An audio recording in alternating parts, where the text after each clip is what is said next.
Welcome to study channel. मेरा नाम है मोहम्मद कैसर। DSSB द्वारा TGT 2024 का नोटिफिकेशन जारी हो गया है। टोटल पदों की संख्या यहाँ पर है 5118।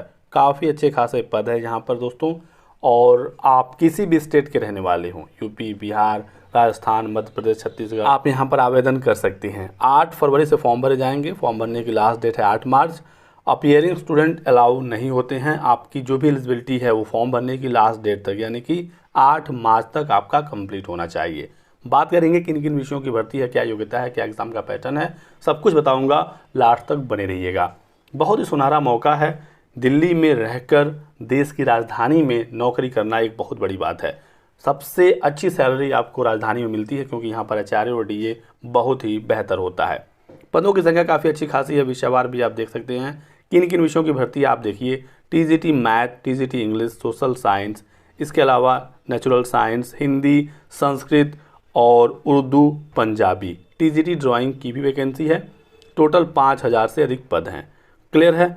आगे इसमें बताया गया है, देखिए 8 मार्च फॉर्म भरने की लास्ट डेट है। ऑनलाइन सिर्फ आवेदन लिए जाएंगे।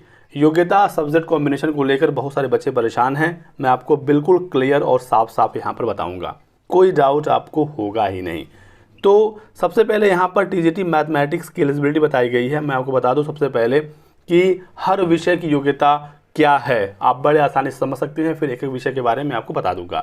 यहाँ पर एलिजिबिलिटी ये है कि आपका ग्रेजुएशन होना चाहिए, यानी कि स्नातक आप पास हो संबंधित विषय से। ठीक है, जैसे TGT मैथमेटिक्स है तो आपका ग्रेजुएशन में mathematics as a main subject होना चाहिए।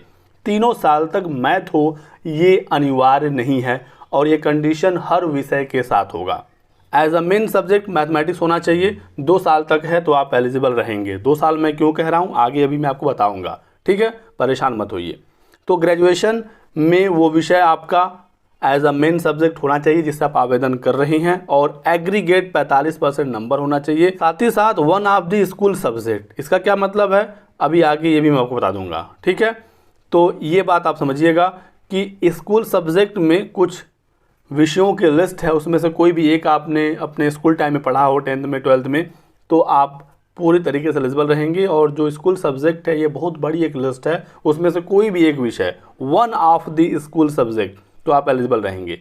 ठीक है, और इसके बाद आपका BEd होना चाहिए। BEd ही लगेगा, DLED BTC वगैरह नहीं चलेगा।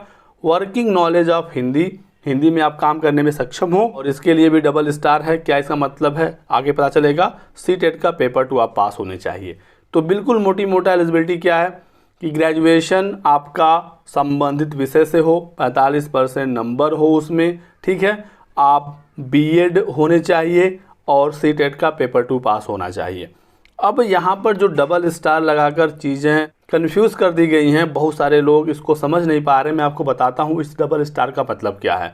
आपको जाना है नोटिफिकेशन के पेज नंबर 37 पर। आपको ये नोटिफिकेशन हमारे टेलीग्राम चैनल पर मिल जाएगा, जाकर डाउनलोड कर लीजिए। डिस्क्रिप्शन बॉक्स और पिन कमेंट में लिंक दिया गया है।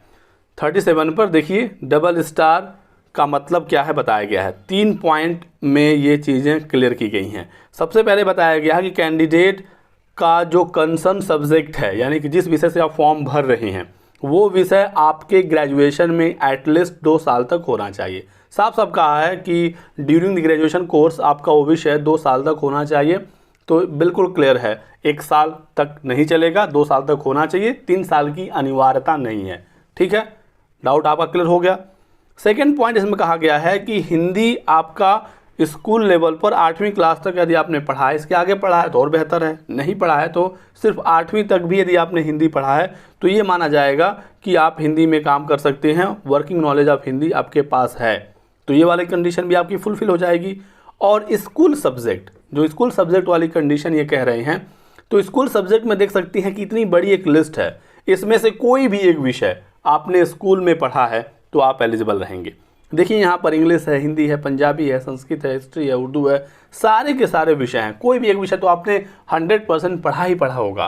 क्लियर है, तो ये बात आपने समझा। सिटीजन ऑफ इंडिया आवेदन कर सकता है। अब किसी भी स्टेट को, भारत के आप नागरिक हैं तो आवेदन कर सकते हैं। और जो भी आपकी क्वालिफिकेशन, एज, एक्सपीरियंस है, ये सब कुछ गणना होगा 8 मार्च। फॉर्म भरने की लास्ट डेट तक आपके पास है तो आप एलिजिबल हो जाएंगे। यानी कि CTET जनवरी 2024 जो अभी हाल ही में हुआ है 21 जनवरी को, यदि इसका रिजल्ट 8 मार्च से पहले आ जाता है तो आप भी एलिजिबल रहेंगे। तो अब तो आपको कोई डाउट नहीं होगा एलिजिबिलिटी को लेकर। मैथ्स के लिए आपने समझा कि मैथ्स आपका ग्रेजुएशन में 2 साल तक हो एज अ मेन सब्जेक्ट, 45% उसमें मार्क्स हों और 1 ऑफ द स्कूल सब्जेक्ट आपने समझ ही लिया क्या मतलब है। इसके बाद बीएड और सीटेट पेपर 2 पास हैं तो क्लियर है। 45% बाध्यता से भी छूट है कुछ लोगों को, जैसे कि यदि आपका पीजी है उसी विषय से, या आप SC ST हैं या आप हैंडीकैप हैं, तो ये 45% की अनिवार्यता भी समाप्त हो जाएगी।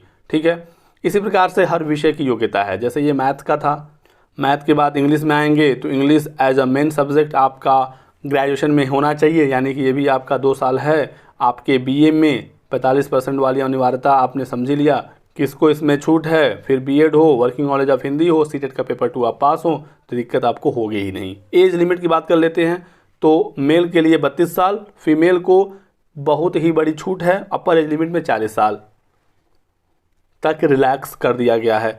तो यहाँ पर यूआर मेल सामान्य वर्ग के अभ्यर्थी पुरुष कैंडिडेट 32 साल, सामान्य वर्ग की महिला 40 साल। इसके अलावा भी कैटेगरी का छूट मिलेगा, ओबीसी को 3 साल, SC ST को अपर एज लिमिट में 5 साल की छूट मिल जाएगी। ठीक हो गया बात। तो इस प्रकार से सभी विषयों की एलिजिबिलिटी दी गई है, कहीं से कोई दिक्कत होगी नहीं।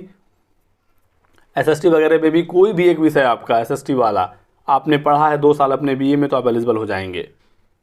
कॉमर्स वाले भी SST से आवेदन करेंगे। बात करते हैं अब हम लोग एग्ज़ाम पैटर्न की। देखिए ये है एग्ज़ाम पैटर्न, एक ही पेपर होगा, 2 घंटे का पेपर होगा, 200 सवाल पूछे जाएंगे, 200 नंबरों के, एक क्वेश्चन 1 नंबर का होगा। नेगेटिव मार्किंग इसमें 25% होती है, यानी कि 0.25। क्लियर है। सभी सवाल MCQ होंगे। आपका पेपर 2 पार्ट में बटा होगा, सेक्शन ए और सेक्शन बी। सेक्शन ए से भी 100 सवाल होंगे, सेक्शन बी में भी 100 सवाल होंगे। यहाँ पर सेक्शन ए जो है ये 5 अलग अलग पार्ट में बटा होगा, हर सेक्शन से 20 सवाल पूछे जाएंगे। तो सेक्शन ए में जनरल अवेयरनेस